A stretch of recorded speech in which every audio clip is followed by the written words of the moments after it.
The merger announcement flashed across my laptop screen. Harrison Global Industries facing bankruptcy, seeking emergency investment.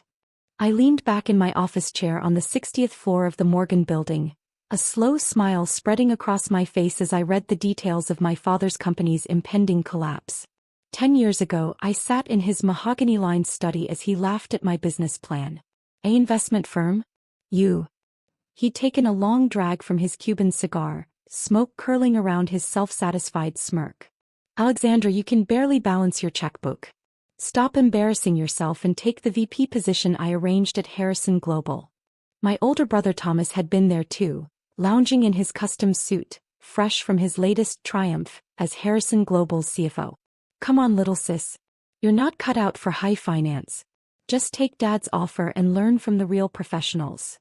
Now, a decade later, Harrison Global Industries was bleeding money, their stock in free fall, and my phone was ringing with increasingly desperate calls from their board members. They didn't know they were calling the founder and CEO of Phoenix Capital Partners, the $50 billion investment firm they were begging to save them. I'd built Phoenix using everything my family said I couldn't do. While they mocked my little investment dreams, I was quietly acquiring companies, restructuring failing businesses, and building a reputation as the mysterious force behind some of Wall Street's biggest turnarounds. All under a carefully constructed veil of privacy that kept my identity hidden. My assistant Rebecca knocked and entered, carrying a stack of documents. "The latest financials from Harrison Global just came in. It's worse than we thought." I took the papers, scanning the numbers that detailed my family's downfall. Thomas's innovative financial strategies had finally caught up with them. Years of risky investments and creative accounting had left the company teetering on the edge of collapse. "Their board meeting is scheduled for 3 p.m., Rebecca continued.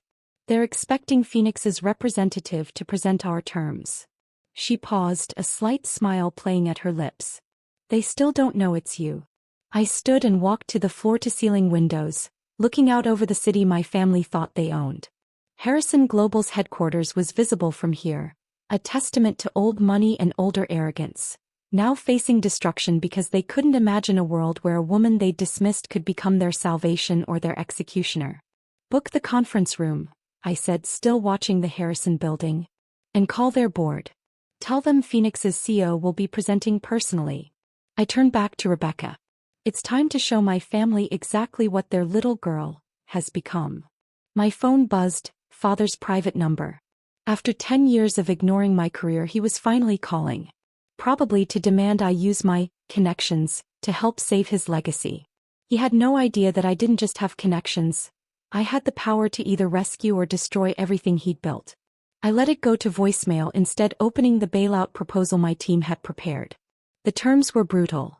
Phoenix would acquire 60% of Harrison Global at a fraction of its former value. The board would be restructured, most of the executive team replaced. Thomas would be out, father would lose control, and the Harrison family dynasty would effectively end. Unless, of course, they rejected our offer. In that case, Phoenix would call in the debts we'd secretly acquired over the past year, forcing an immediate bankruptcy.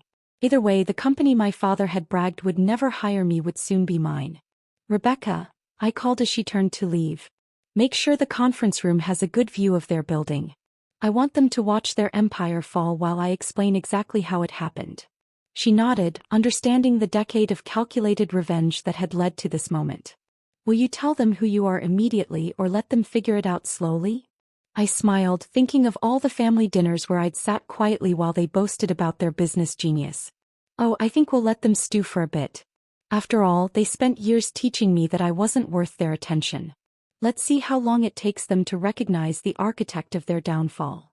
The Harrison Global Industries boardroom fell silent as I walked in at precisely 3 p.m. 15 pairs of eyes followed me, 14 board members and my father, who sat at the head of the table looking considerably less imperial than usual. Thomas was notably absent, probably hiding in his office after his creative accounting had finally imploded. None of them recognized me. Why would they? The Alexandra they remembered wore modest business attire and tried desperately to fit into their world. The woman before them wore a custom Chanel suit that cost more than their monthly salaries, carrying a reputation that made billionaires return her calls. "Good afternoon," I said, setting my briefcase on the polished table. I'm here representing Phoenix Capital Partners. Father leaned forward, desperation poorly hidden behind his practiced confidence. We were expecting Charles Phoenix himself. This is a matter of considerable importance. I bit back a smile. Charles Phoenix didn't exist. He was a carefully constructed fiction, a name I'd created to let old men feel comfortable doing business with my firm. They always assumed Phoenix Capital was run by some brilliant male investor, never suspecting the truth. Mr. Phoenix sends his regrets, I replied smoothly, but as CEO of Phoenix Capital, I assure you I'm fully authorized to handle this negotiation. A murmur ran through the room. This woman. I could see the thoughts crossing their faces, the same dismissive looks I'd grown up with. Now, I continued, opening my laptop, let's discuss Harrison Global's situation. The room's massive screen came to life, displaying a devastating analysis of the company's finances. Your current debt stands at $2.8 billion with $500 million due next month. Your stock has dropped 60% in the last quarter. And your CFO's creative accounting has finally caught the SEC's attention. Father's face reddened. Those numbers are confidential. How did you? Phoenix Capital has been monitoring Harrison Global for quite some time. I cut him off. We own a significant portion of your debt, acquired through various subsidiaries over the past year. Another murmur, this time tinged with fear. They were starting to understand just how thoroughly they'd been outmaneuvered. Your options are simple, I continued, pulling up the next slide. Phoenix Capital will acquire a 60% controlling interest in Harrison Global at $8 per share. A generous offer given your current situation. We'll restructure the board, replace key executives, and implement immediate cost-cutting measures.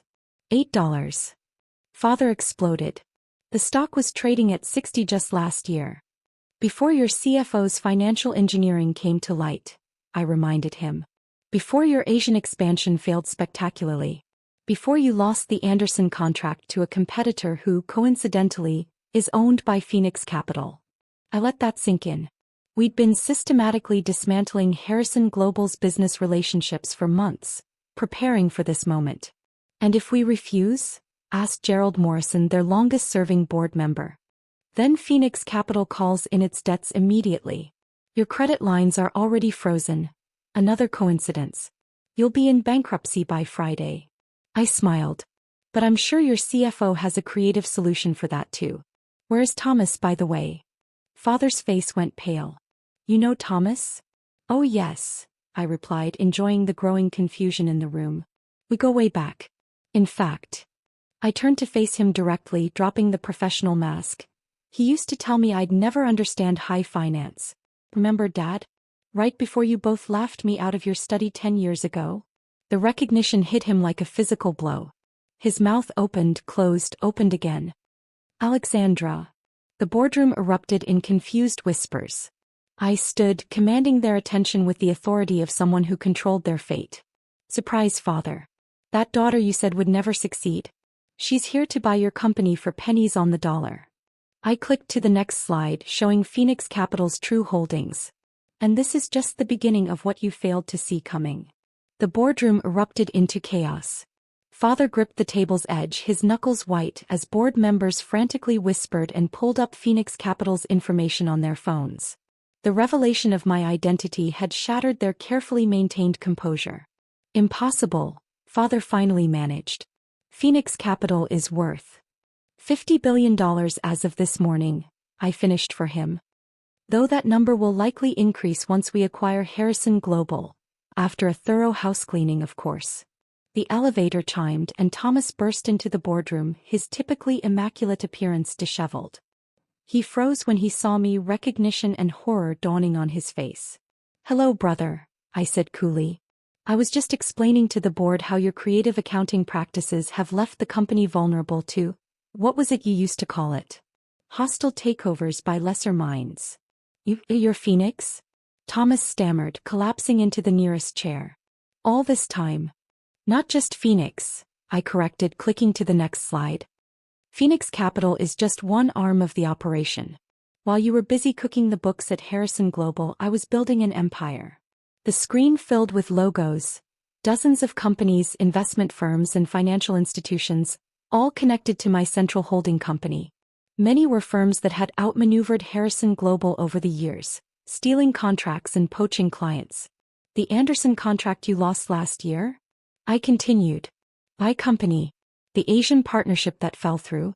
I bought them first. The credit freeze that's crushing you now? My banking division controls those loans. Father found his voice, anger overtaking shock.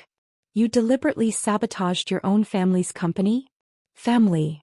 I laughed, the sound echoing in the silent boardroom. Was it family when you told me I'd never understand business? When you dismissed every idea I had? When you and Thomas spent years mocking my ambitions?